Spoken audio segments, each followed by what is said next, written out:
ప్రజలన్నీ గమనిస్తా ఉంటారు. ఇక్కడ నడిబొడ్డున గౌతమి కోఆపరేటివ్ సూపర్ బజార్ సుమారు 5 కోట్ల విలువ చేసే ఆస్తి నగర నడిబొడ్డున ఎంతకి తెగించారా?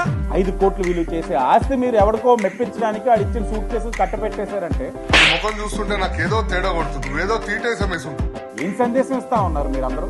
ఈ ప్రబుద్ధుల వైసీపీ వాళ్ళు ఇప్పుడు ఈ ప్రబుద్ధుల వచ్చి మాట్లాడుతూ ఉన్నారు నీతి నిజాయితీ గురించి. ఇలాంటి చిల్లర చేష్టలు చేసి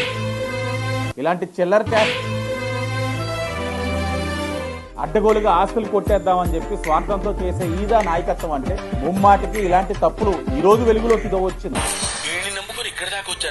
మేము ఈ ముందే చెప్పే ఎలక్షన్ ముందు ఏదైతే నగరంలోని చేసిన పనుల్లో అవినీతి నుంచి మొదలుకొని ఒక్కొక్కటిగా వెలుగులోకి తీసుకువస్తాం, తప్పకుండా వాళ్ళందరికీ శిక్ష పడేటట్లు చూస్తామని నేను ఆ రోజే చెప్పాను. పదే మీడియా వారు కూడా అడుగుతున్నారు 25% ఎప్పుడు వస్తుందని. ఒక్కొక్కటిగా వస్తుంది, ఇది ఆరంభం. అయిపోయింది, బతికి అయిపోయింది. చెక్కేస్తారులే ఈ రోజు.